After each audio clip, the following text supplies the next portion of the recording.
Ang pagsunod ni Kristo nagapadayag og sakripisyo. Following Jesus entails sacrifice. Mismo gani ang iyang inahan, si Maria, misulod niya, naminaw sa Dios, sa kabubuton sa Dios, ug naang sakripisyo. Apan, dili diha taman ang kinabuhi, dunay kahimayaan nga naghuwat kanila nga nagsakripisyo. What we are doing right now, we are praying, walking, kadalanan, aron nga kita mihalat sa itong kagalingon, a bit of sacrifice, praying, not only for ourselves, but for all. Diha sa itong mga intensyon, we stop for a while, and do the every mystery, dunay nagkalain-laing mga intensyon.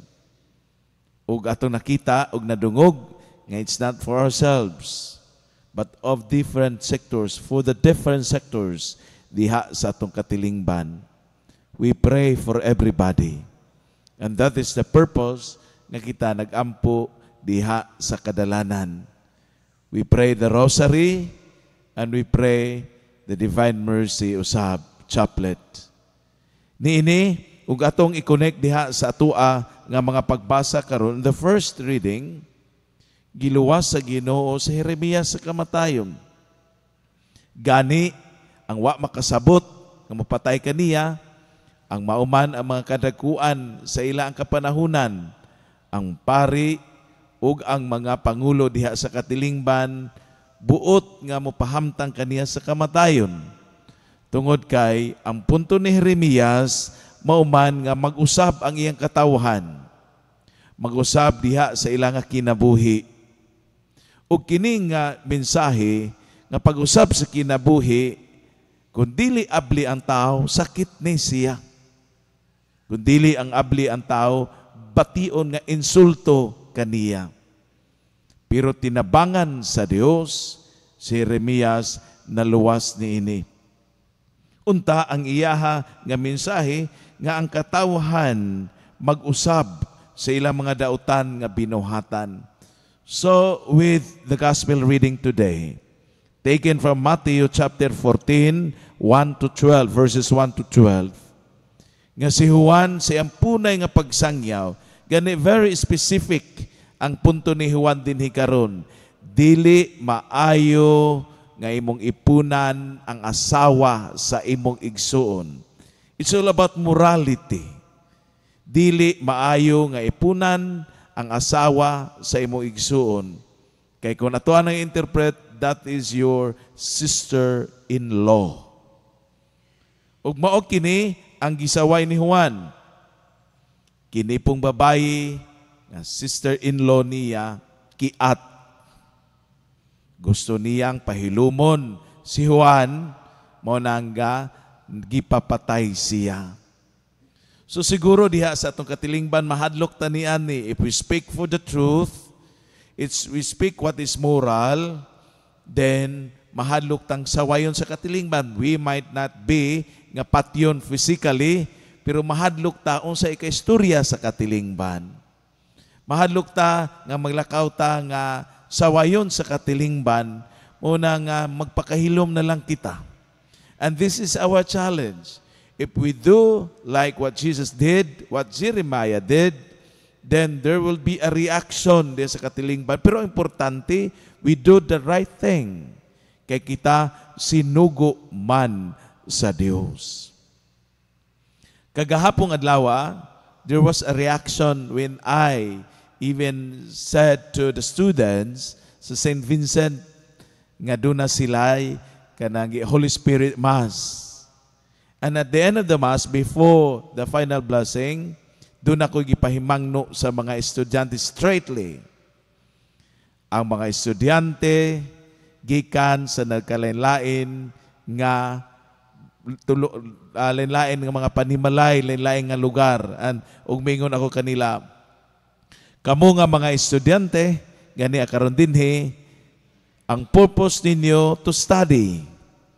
Mao nga inyo ang tanawon ang paningkamot sa ginikanan, busa, with a very strong conviction. I told them, busa, likayan, nga dili magdulog-dulog sa boarding house. Straight, right away. Kaya mo na ang sagad na hitabo karon. Ang pag-eskwela dinhi, may tuyo, pero di ay nagkiat-kiat sulod sa mga boarding houses. So, ni Ana, it might be hurting to hear that. Pero importante ang nga mapahinumduman ta diha sa tunga kinabuhi. Busa as we continue doing this, as we pray diha sa Dawn Rosary every first Saturday of the month, I even encourage everybody nga sakop nining parokya to join us. This is not just only for the Marians, kundi alang ka natong tanan. Mag-start man ang atua nga Dawn Rosary at 4:30 in the morning. Ang muen usab na siya, depende unsa ang atong paglakaw. Dili man ta mabalaka, malate magmisa, kay ako maghihapon ang magmisa. No? So ni Ana, I really encourage everybody to join us every Saturday of the month to pray the Holy Rosary, magsugod 4:30. Unya ang atong misa ni Ana, imbis nga 6, mahimo na siyang 5:30 or 5:45.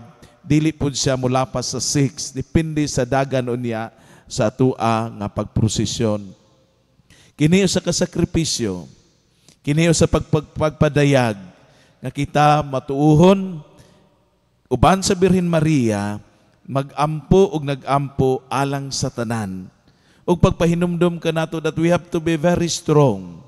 Kung doon na may mga oposisyon sa atong mga gipang buhat, it is a sacrifice. And even dili mahadlok diha sa pagsangyaw sa matuod. Kaya nga itong mga pagbasa, Prophet Jeremiah, and even John, and Jesus himself, experience diha sa mga dili maayo nga reaksyon sa katilingban.